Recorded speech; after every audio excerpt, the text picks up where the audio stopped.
Hi everyone, welcome to the Woodland Community College Ag Complex. My name is Lacey Uke. I am the Agriculture Instructional Assistant here at the college, and I am going to be taking you on our tour today. So for reference, here's the Child Development Center, and behind us is Building 400. You can sort of see the numbers there, and that's normally where we have our plant science and animal science labs, amongst others. And walking along this pathway, we first see on our left the pollinator garden. Now, not all of these are plants that are necessarily native to California. Some of them are, but in general, everything's been put in here with the specific purpose of supporting pollinators, both bees and butterflies as well as hummingbirds. And if you look here, you see this little guy with the little red and yellow flower. That is a milkweed. That is a host plant for monarch butterfly caterpillars. So this is all cared for by the Yolo County Master Gardeners. And if we look over here on the right, it's a sleepy part of the year for roses. In spring and winter, these look really incredible though.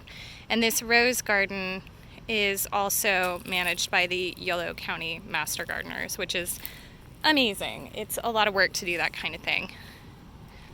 And we will walk into the rest of the facility, or as we like to call it, the compound. If you ever hear us say compound, we're talking about this fenced-in area that we're standing in now. So over here, we have the Mediterranean plant garden. So there's olive trees, different types of lavender and sage, and California fuchsia. That is a coyote bush. Basically, all of these plants, if they're not from this region specifically, they're from some sort of Mediterranean region, which is generally characterized by warm, dry summers and cool, wet winters. So all of these plants are naturally capable of dealing with the unique kinds of stresses that environment puts on them. And then over here we have the native pollinator garden. Now, since a lot of California is a Mediterranean environment with that dry summer, a lot of these guys are what we would call drought deciduous, meaning they drop or partially drop their leaves when it's hot and dry. So things are just beginning to grow again because day length is changing, we're losing light, and so it's starting to perk back up again. And over here we have our xeriscape garden, xera as in dry, Xera, and in here we have different cacti and succulents. Many of these are from the Southern California region, and they do really well out here. These were put in decomposed granite to allow for good drainage. You can't have water filling up on the roots with these guys. The roots will rot and they will die, and that's sad. Here's my favorite one. It's Opuntia violaceae. I mean, come on. That's amazing. Okay. So all of that I just showed you is managed by the Yolo County Master Gardeners.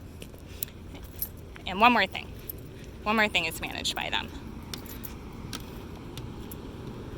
And that is also the ground cover trial all along the side of our older greenhouse here. And these were set up to kind of demonstrate if people wanted to remove lawn but still wanted to have stuff growing in its place, what could they replace it with?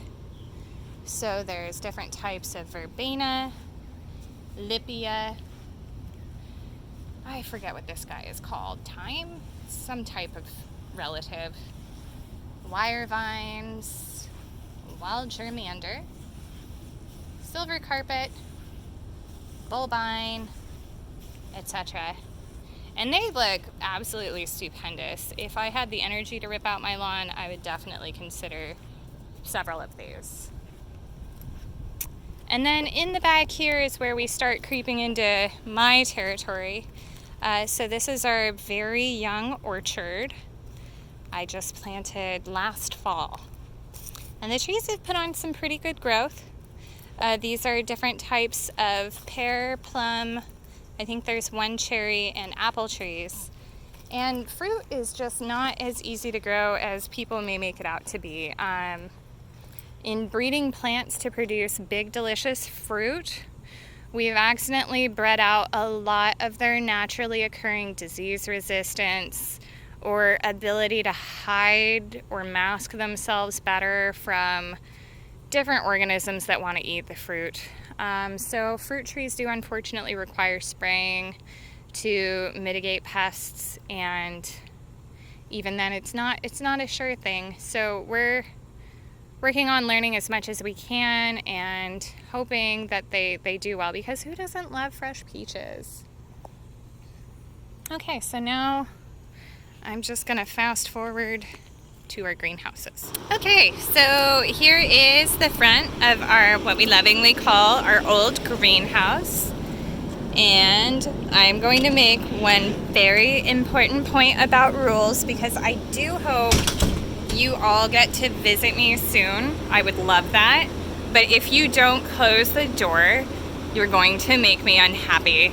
It does help us to control the temperature and to keep pests out as much as possible. So please close the door. My former students know, like, it's an assured way to make me mad.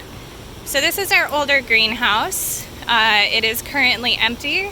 Well, mostly empty, I should say. Obviously, there are items here.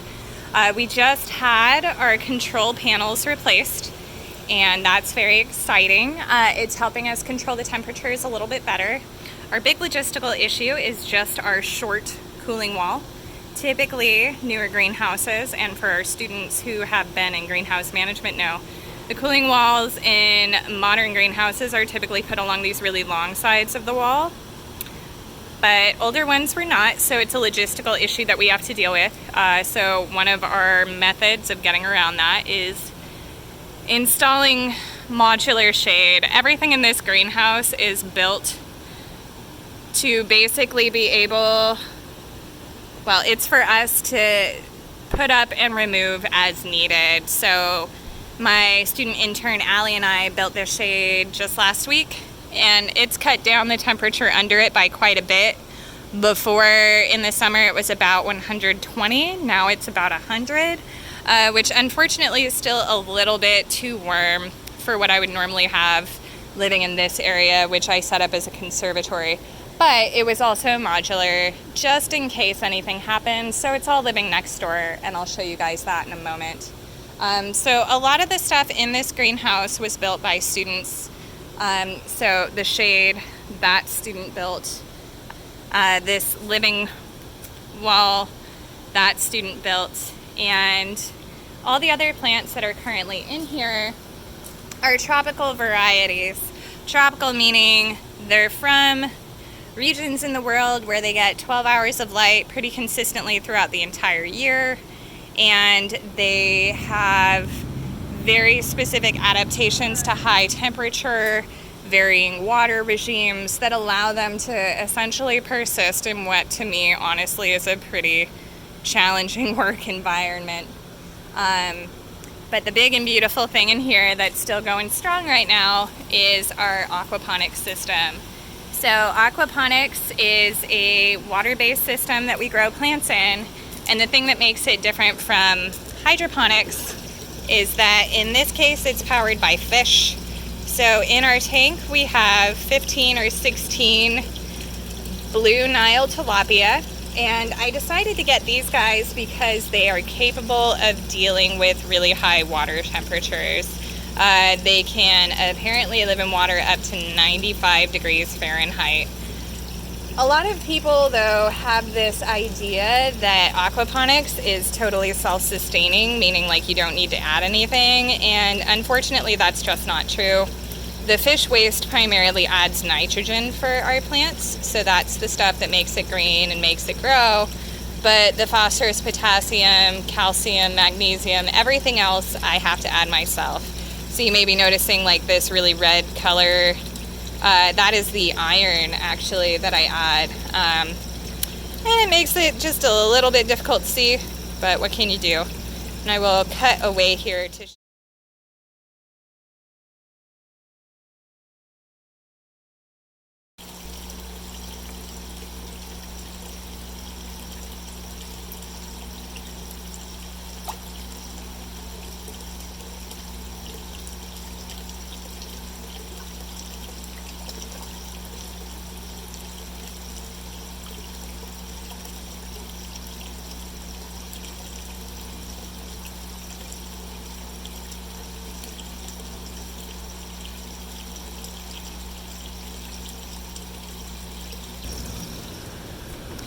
So the system right now has pineapple growing in it, and a basil, and then a lot of strawberries, and a rice paddy herb native to Vietnam, which is why it's doing so well here, called Rao Om.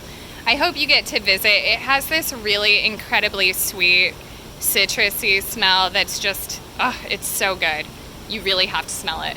And then over here is where we're going to be building our hydroponic systems. So the college had PVC sitting around, or we had to get a few pieces, and then our students created their own design, cut it, drilled it out, and set everything up, which is really cool. I love that I work in a place where like student involvement is honestly long lasting. I think if we're going to build facilities for students, it's almost like a democracy, right? Like it should also be a little bit by them. So that vertical tower there too, that was student built.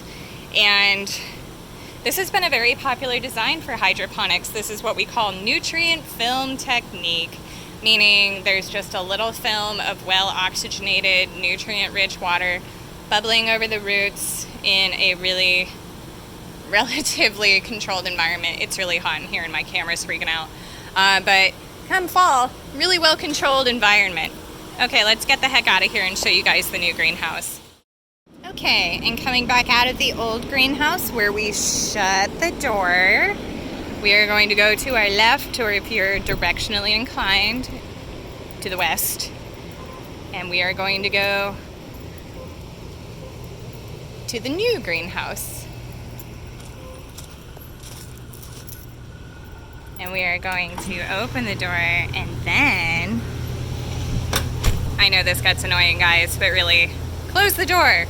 Ta-da! It's like you're at home. Okay, so here's where most of our permanent collection of plants is currently living. As you can see here, that long wall has the cooling pad, and then the other long wall has several fans, and this makes a world of difference when it comes to cooling. It also has shade, and the shade is automatic.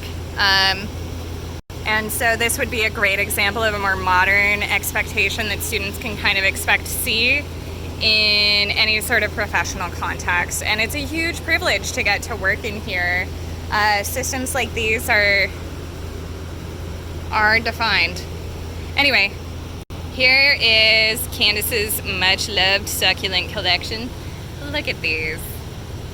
Would you ever expect a succulent plant to have flowers like this? It's just great. And our succulents we frequently use in plant science labs for propagation, but I think it's also important to note that succulents are adapted in a wide range of ways. Now, for some reason, we all tend to think that succulents are highly adapted to high light, like high intense light. And while that may be true of some of them, most succulents that are not cacti, like this cute little guy, they're actually better adapted to low water environments rather than high light environments.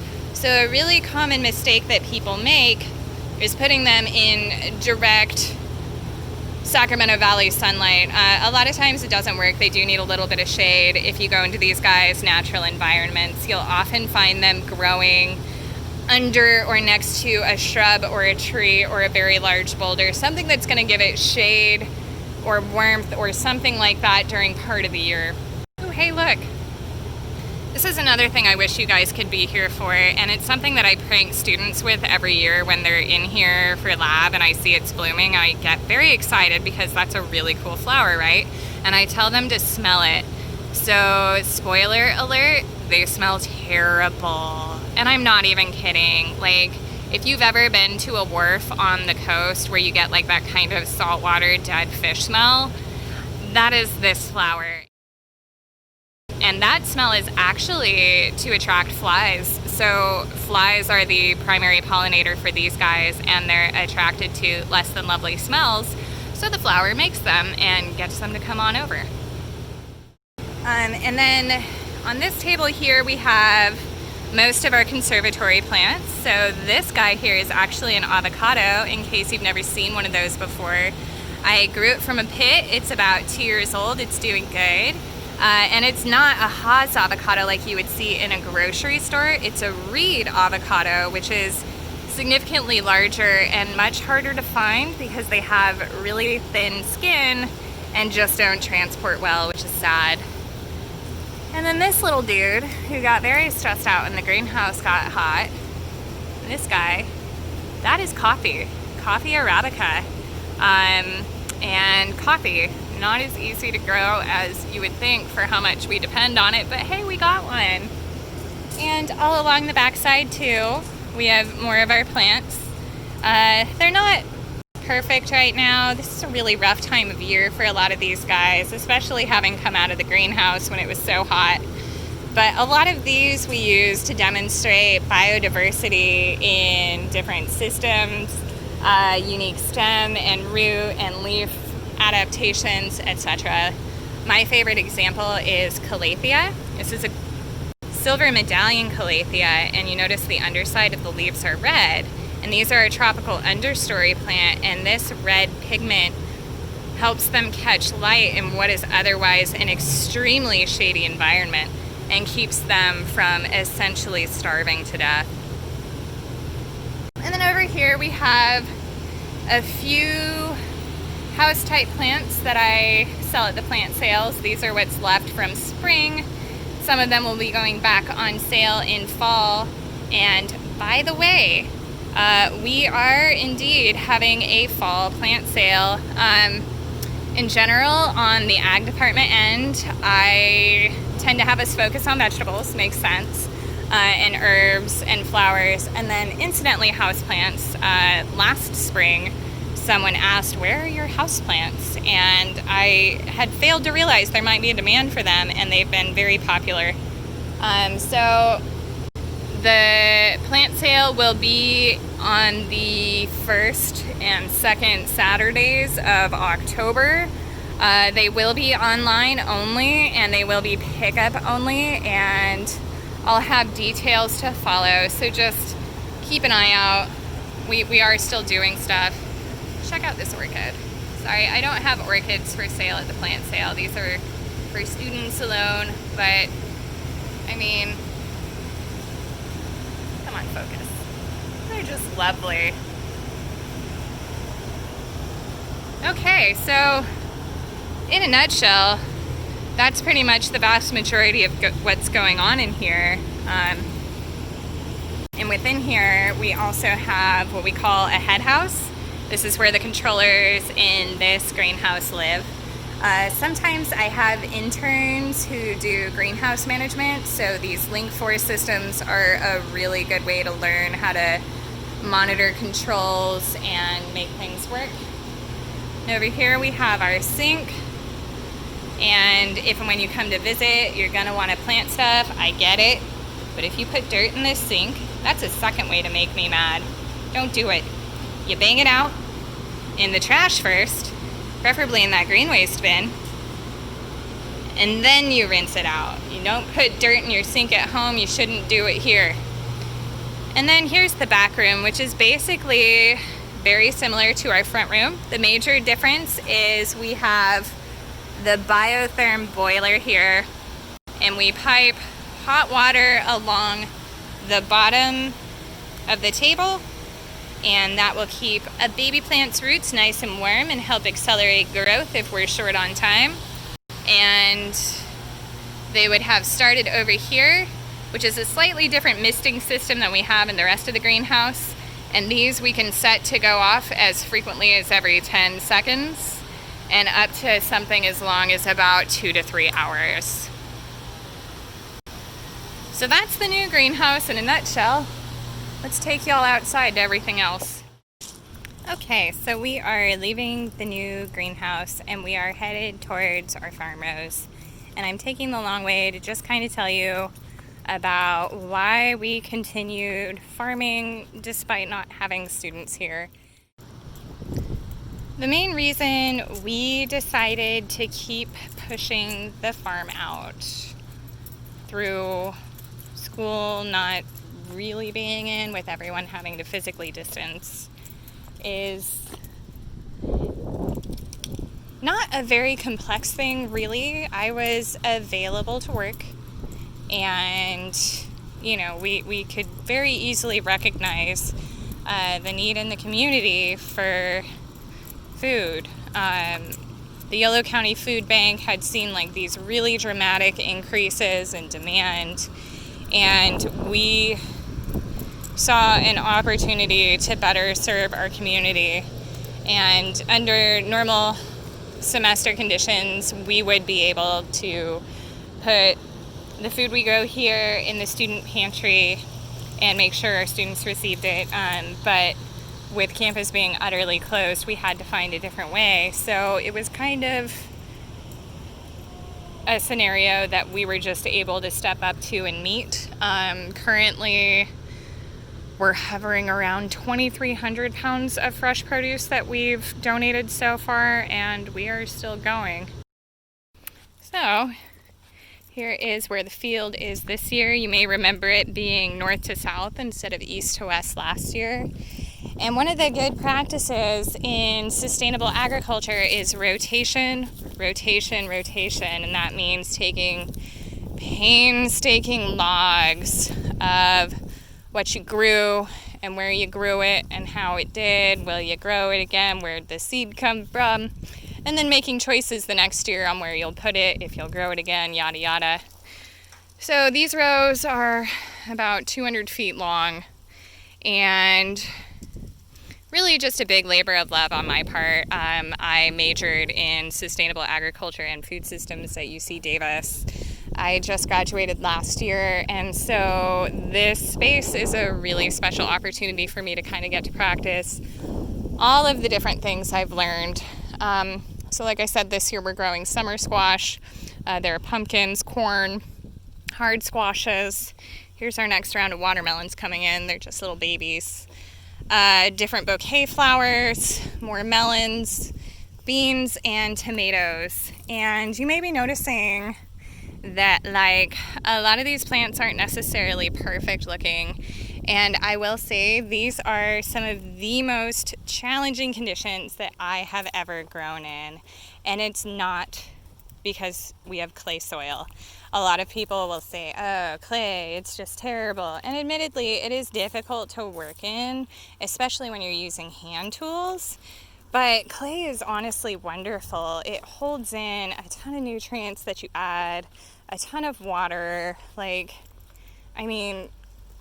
is where it's at, guys. All you got to do is add compost. And so that's what I did. So this year I ordered in spring 60 cubic yards of compost, and I put that in here along with our granular fertilizer, and it's gone well. And then I supplement with a liquid fertilizer here in summer at full strength about once a month, depending on the crop that we're growing. So it's not clay that makes this a challenging thing to work in. What makes it challenging is the pH of the clay. So we have a high pH clay. It's about an 8, and that puts a lot of plant nutrients that are in soil essentially in some ways out of reach. It would be like trying to grab a beach ball with your hand instead of like a baseball, like with only one hand, right? Like which one are you going to be able to grab? And pH interacts with nutrients in something of a manner like that.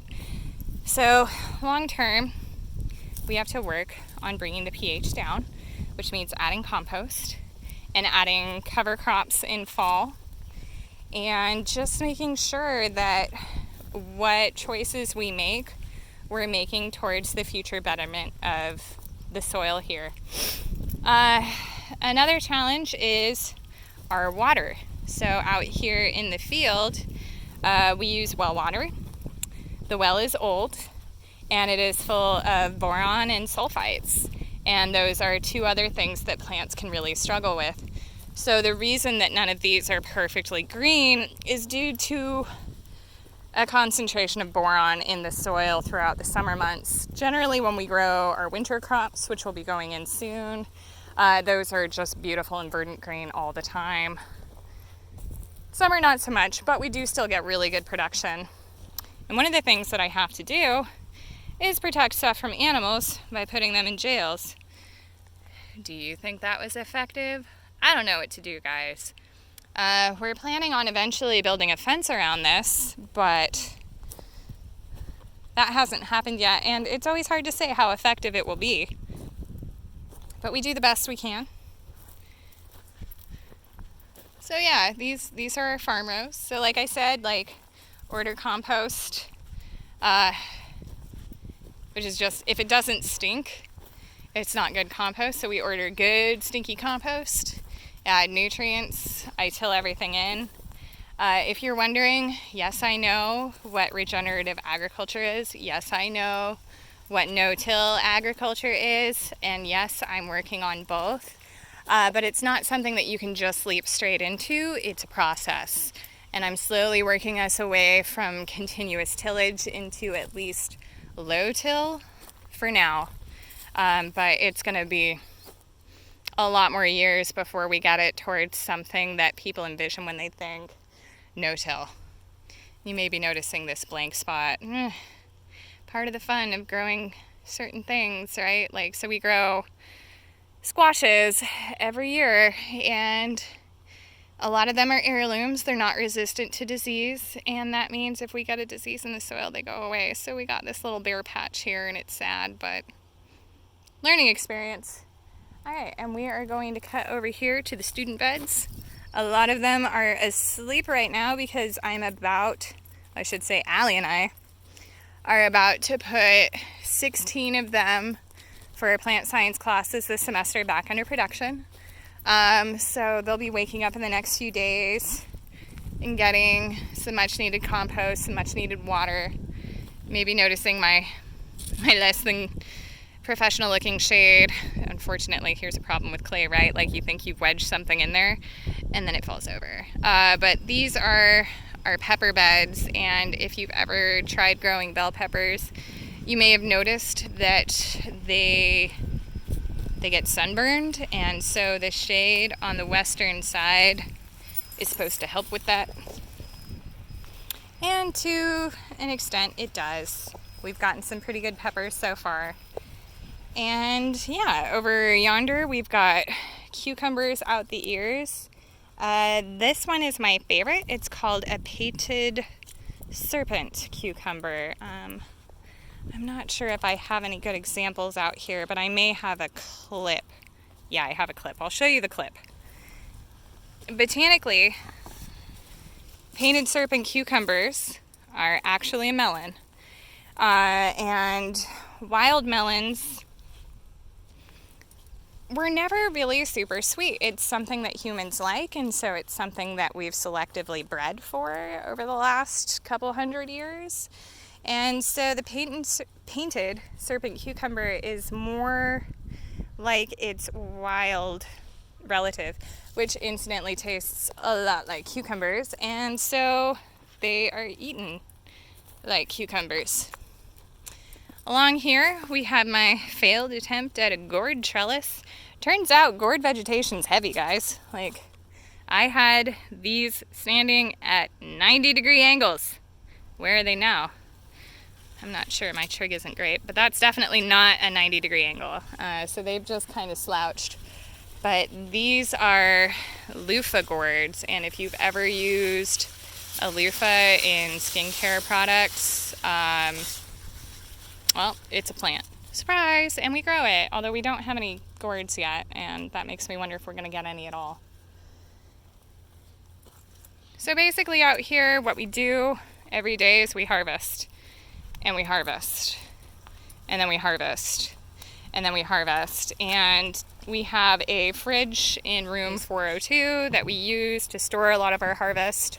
Right now that building is being used for COVID testing, so we are storing at Woodland High School. And then we weigh everything, like I said before, and then we get it to where it needs to be. So during this part of the year, it's pretty singularly minded. Harvest, harvest, harvest, and hope that all of these flowers that we planted keep all of our little pollinator friends coming and keep us growing.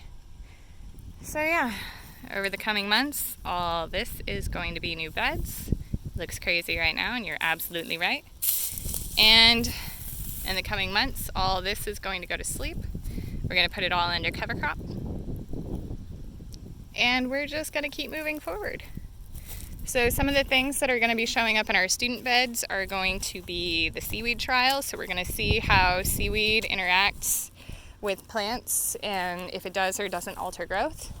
We're going to be checking out spacing. So why plants are typically advised for spacing in the way that they are. We're going to look at mulch and if it does or doesn't work against weed growth. And I feel, the variety trial. So students are going to pick out certain varieties of carrots, and if they get up to size in time, we can only hope, I may have them choose early so that they will take them home and try them and see which one they like the best. So thank you very much for bearing with my yammering. It's interesting putting together videos for this kind of stuff, but it's kind of cool, I think, too, to have some sort of record of where we've been and where we're going.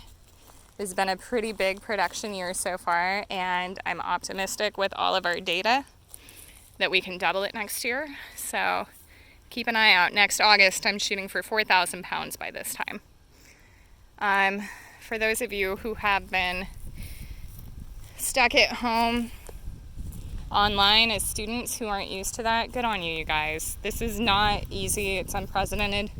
When I was still in school, I had to, have a couple weeks out for the Paradise Fire, and that was just 2 weeks, and that was really challenging. So for those of you who have made it this far and are still going, good job. For those of you who are watching who are not students, serious kudos for facilitating learning in such a challenging time. We've had to change so much in such a short period, and everything's still changing. Just hang in there. Come visit me. It's nice out here. And students, oh my God, all of you, come visit me. I miss human beings.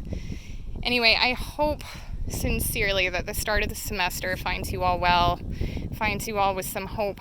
And if you need anything, if you have questions, if you have ideas, you want to grow a special thing, you want to visit, email me. Email me anytime. I'll totally get back to you. I check it all the time. And I think that about does it. We will see you all for the next video in the near future. In the meantime, take care.